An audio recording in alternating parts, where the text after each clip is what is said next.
ஓம் சாய்ராம். என் அன்பு செல்லமே, என்னுடைய தங்கமே, வாழ்க்கையில் நீயும் முன்னேறலாம் என்ற ஒவ்வொரு காலகட்டத்திலும் ஒவ்வொரு விஷயங்களையும் செய்து கொண்டுதான் இருக்கிறாய். ஆனால் என்ன, எதிலும் உனக்காக நீ எதை எதிர்பார்த்து செய்கிறாயோ அது கிடைக்காமல் தோல்வி மற்றவர்கள் நினைக்கிறார்கள் பார், அதுதான் கிடைக்கிறது. இதை பார்க்கும் பொழுது நீ என்ன நினைக்கிறாய்? மற்றவர்கள் கெட்டது நினைக்கிறார்கள், மற்றவர்கள் வாழக்கூடாது என்று. அவர்கள் வாழ்க்கையெல்லாம் நன்றாக இருக்கிறது. நான் யாருடைய வாழ்க்கையையும் பார்க்கவில்லை. என்னுடைய வாழ்க்கை நன்றாக இருக்க வேண்டும் என்று உழைக்கிறேன். ஆனால் என்னுடைய வாழ்க்கை மட்டும் ஏன் இப்படி நடக்கிறது? நான் தான் யாருக்கும் எந்த தொந்தரவும் செய்யாமல் நானே என்னுடைய வாழ்க்கையை பார்த்து கொள்ளலாம் என்ற நினைப்போடு என்னுடைய வாழ்க்கையை ஓட்டிக்கொண்டு இருக்கிறேன். ஆனால் ஏன் இந்த சாய் எனக்கு மட்டும் இவ்வளவு கஷ்டத்தை தருகிறார் என்று? தங்கமே, கஷ்டத்தை தரவில்லை. உன் வாழ்வில் இஷ்டமான வாழ்க்கையை தான் தரப்போகிறேன். யார் எப்படி நினைக்கிறார்கள், என்ன மாதிரி உன்னை உபயோகப்படுத்தி கொள்கிறார்கள், நீ செய்வது அனைத்தும் சரிதானா, மற்றவர்கள் எல்லாம் உன்னை வாழ வைப்பார்களா இல்லையா என்பதை புரிய வைக்கத்தான் இத்தனை சோதனைகளும். எல்லாரையும் புரிந்து கொண்டு என்னிடமே வந்து இவர்களெல்லாம் இப்படி நினைக்கிறார்கள் சாயி, என்னை காப்பாற்றுங்கள் சாயி என்று நீயே சொல்கிறாய் பத்தியா? இதற்கு முன்பு எப்படி இருந்தாய்? உறவு உறவு உறவு என்று இருந்து கொண்டு உன் குடும்பத்தையே மறந்துவிட்டு எப்பொழுதும் அவர்களுடையே இருந்து கொண்டே இருந்தாய். ஆனால் கடைசியில் பார், அவரவர்கள் எல்லோரும் அவரவர்கள் குடும்பத்தை பார்த்துவிட்டு உன்னை அப்படியே விட்டுவிட்டு உன்னிடமிருந்து அனைத்தையுமே பெற்றுக்கொண்டு இப்பொழுது என்ன செய்தார்கள் தங்கமே? எல்லா விஷயத்தையும் விட்டு விலகிவிட்டார்கள். யாரையும் நம்பாதே. எக்காரணம் கொண்டும் யாரும் நல்லவர்கள் என்று நினைத்து அவர்களை முழுமையாக நம்பி நீ ஏமாந்து விடாதே. இப்பொழுது கூட நான் உனக்கு இவ்வளவு சோதனைகளையும் கொடுத்தது நீ மாற வேண்டும். நீ உன்னுடைய உறவுகள் என்று இருக்கிறாய். அந்த நினைப்பை மாற்றிக்கொள்ள வேண்டும் என்பதற்காக மட்டும்தானே தவிர உன்னை கஷ்டப்படுத்த வேண்டும் என்பதற்காக அல்ல. இப்பொழுது அனைவரையும் நீ புரிந்து கொண்டாய். வாழ்வில் என்னென்ன நடக்கிறது என்பது அனைத்தையுமே தெரிந்து கொண்டாய். இதற்கு மேல் நீ யாரையுமே நம்ப மாட்டாய். எல்லா நேரத்திலும் உன்னுடைய குடும்பம், உன்னுடைய வாழ்க்கை என்று வாழ ஆரம்பித்து விடுவாய். இதற்கு முன்பு என்னுடைய தம்பியின் குடும்பம், என்னுடைய அண்ணனின் குடும்பம் என்று ஏதேதோ உறவுகள், இரத்த உறவுகளுடைய குடும்பத்தை பார்த்து கொண்டு நீ எல்லா செலவுகளையும் அவர்களுக்காக செய்தாய். ஆனால் கடைசியில் பார், உன்னிடம் இருந்து எல்லாவற்றையும் பெற்றுக்கொண்டு உன்னை இப்பொழுது எங்கு வந்து நிறுத்திவிட்டார்கள் பார். எல்லாவற்றையும் பெற்றுக்கொண்டார்களா?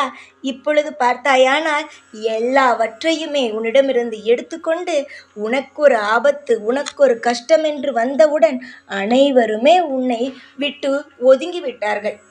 உன்னுடைய கஷ்டத்தில் அவர்களிடம் பணத்தை கேட்பாயோ என்று. சந்தோஷம் என்றும் விஷயம் உனக்கு வரும் என்பதையே அவர்கள் மறந்து விட்டார்கள் போல். சந்தோஷம் என்ற விஷயம் உன் வாழ்வில் வந்து விட்டது தங்கமே. இதற்கு முன்பெல்லாம் நிறைய சந்தர்ப்பங்களில் உனக்கு வாய்ப்பு கொடுத்தேன். யாரையும் நம்பாதே என்று சொல்லி புரிய வைத்தேன். ஆனால் நீ நம்பி நம்பி நம்பி ஏமாந்து கொண்டுதான் இருந்தாய். ஆனால் நீ என்ன நினைத்தாய்? இது எல்லாம் யாரோ சொல்லிக் கொடுத்துதான் செய்கிறார்கள் என்று. தங்கமே, யாராலும் யாரும் சொல்லிக் கொடுத்து எதுவும் செய்ய முடியாது. அவரவர்கள் ஏமாற்றணும் என்று நினைத்தார்கள் என்றால் ஏமாற்றுவார்கள், அவ்வளவுதான். இப்பொழுதும் சரி, எப்பொழுதும் சரி, வாழ்வில் எல்லோரும் ஒரே மாதிரி இருக்க மாட்டார்கள். இரத்த உறவாக இருந்தாலும் சரி, இரத்தம் இல்லாமல் தனித்தனி உறவாக இருந்தாலும் சரி, ஏமாற்றுபவர்கள் ஏமாற்றிக்கொண்டு தான் இருப்பார்கள். அதனால் யாரையும் நம்பாதே. உன்னுடைய வாழ்வில் எப்படி இருக்க வேண்டும் என்பதை நீ நன்றாக புரிந்து கொண்டாய். அதுபோல உன்னுடைய வாழ்க்கையில் நடந்து கொள். இப்பொழுது பிரச்சனை கொடுத்தேன், எப்பொழுதும் பிரச்சனை கொடுப்பேன் என்று நினைக்காதே. உன்னுடைய வாழ்வில் இருக்கும் அனைத்து பிரச்சனைகளும் முடிந்துவிட்டது. இப்பொழுது குறிப்பிட்டு ஒரு 3 ஆண்டுகளாகவே நீ மிக மிக அதிகமான கஷ்டங்களை பட்டுவிட்டாய். அந்த பிரச்சனைகள் எல்லாம் வரும்பொழுதுதான் தெரிந்தது யார் யார் எப்படியெல்லாம் நடந்து கொள்வார்கள் என்று. சந்தோஷமாக நீ இருக்கும் பொழுது எல்லோரும் உன்னை தேடி தேடி ஓடி ஓடி வந்தார்கள். இப்பொழுது வாங்கும் நிலையில் இருக்கிறாய். யாராவது உதவி செய்தால் நன்றாக இருக்குமோ என்று நினைக்கும் நிலைமையில் இருக்கிறாய் என்று தெரிந்து கொண்டு அவரவர்கள் நீ எங்கு இருக்கிறாய் என்பதையும் நீ எங்கு இருந்தாலும் உன்னை பார்க்காமல் அவரவர்கள் ஓடிவிட்டார்கள். விடு தங்கமே, போனவர்கள் போகட்டும். நீ வணங்கும் தெய்வம் உன்னுடன் தானே இருக்கிறது. உன்னுடைய தெய்வம் உன்னை காப்பாற்றும். நீ யாரை நம்புகிறாய்? இந்த சாயம் எதற்காக இவ்வளவு நேரம் உன்னிடம் வந்து பேசுகிறேன் என்றால், நீ யாரும் இல்லாத தனி மனிதி கிடையாது. நீ கடவுளை சுற்றி இருக்கும் ஒரு பெண். எல்லா கடவுளும் உன்னை சுற்றி கொண்டேதான் இருக்கிறோம். அதனால் நீ பயப்படாதே. எல்லா விஷயத்திலும் இருந்து நீ முன்னுக்கு வருவாய். காலம் முழுவதும் இதே நிலைமை இருக்காது. திடீரென்று யோகம் வரும். அதாவது நீ நினைத்தே இருக்க மாட்டாய். அந்த அளவுக்கு உன் வாழ்வில் நிம்மதி கிடைக்கும் என்பதை சொல்லவே தான் நான் இப்பொழுது வந்தேன். எல்லாம் புரிகிறதா? காலத்தையும் நேரத்தையும் எப்பொழுதும் திட்டாதீர்கள். அது உங்களுக்கு கொடுக்கும் பாடத்தை விட மற்றவர்கள் யாரும் உங்களுக்கு கொடுக்க முடியவே முடியாது. நீ நினைக்கிறாய், தெய்வமானது நமக்கு இவ்வளவு பெரிய துரோகம் செய்கிறதே என்று. தெய்வமானது துரோகம் செய்யாது. மனிதர்கள் செய்யும் துரோகத்தை தான் நாங்கள் உனக்கு வெளிச்சம் போட்டு காட்டுகிறோம். அப்பொழுதுதான் நீங்கள் எல்லோரும் தெய்வம் துரோகம் செய்கிறது என்பதை நினைக்கிறீர்கள். நாங்கள் யாருக்கும் எப்பொழுதும் எந்த துரோகத்தையும் செய்யவும் மாட்டோம். எப்பொழுதும் எங்களுடைய பிள்ளைகளை கண்கலங்கவும் விடவும் மாட்டோம். நீ கண்கலங்காமல் இரு, சந்தோஷத்தோடு இரு. எல்லா நிலைமையிலும் நானே உனக்கு துணை நின்று யார் யார் எப்படி என்பதை புரிய வைத்து உனக்கான நல்லதொரு திருப்பத்தை காமிப்பேன். யோசிக்காதே. எல்லா வளங்களையும் எல்லா செல்வங்களையும் இறுக்கமாக பிடித்து தூக்கி வந்து உன் வீட்டில் நான் கொட்டுகிறேன். நீ தைரியமாக இரு. போனவர்கள் போகட்டும். இனி யாரையும் நம்பாதே. எந்த நபர் திரும்ப வந்து நான் தவறு செய்துவிட்டேன், உன்னை புரிந்து கொள்ளாமல் என்னை மன்னித்து விடு என்று சொன்னாலும் தயவு செய்து கையெடுத்து வணங்கி தாராளமாக நான் உன்னை மன்னித்து விட்டேன், ஆனால் இனி திரும்ப இந்த உறவே வேண்டாம் என்று அவனை போகச் செய்.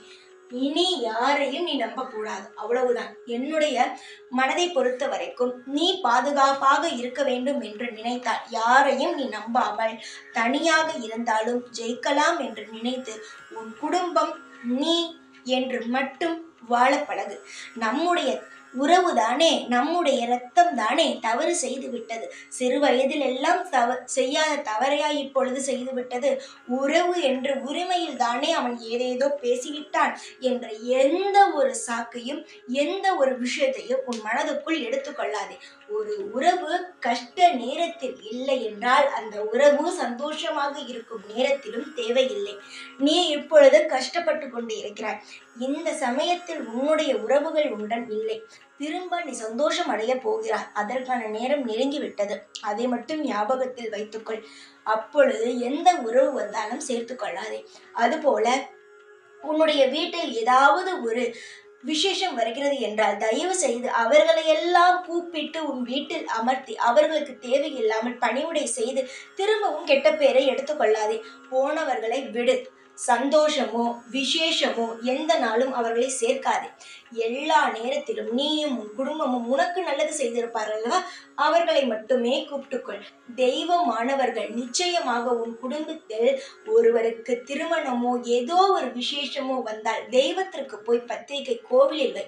உனக்கு எந்தெந்த தெய்வத்திற்கெல்லாம் வைக்க முடியுமோ எல்லா தெய்வத்திற்கும் போய் பத்திரிகை வைத்துவிட்டு கூப்பிடு. நிச்சயமாக உன்னுடைய வீட்டில் இருக்கும் அனைத்து விசேஷங்களும் தெய்வங்கள் நாங்கள் அனைவரும் சேர்ந்து நின்று நடத்தி தருவோம். கண்ணுக்கு மட்டும்தான் தெரிய மாட்டோமே தவிர உன்னுடைய விசேஷங்களுக்கு என்னென்ன தேவையோ, என்னென்ன பொருட்கள் தேவை, என்னென்ன விஷயங்கள் தேவையோ எல்லாமே கிடைக்க நாங்கள் செய்வோம்.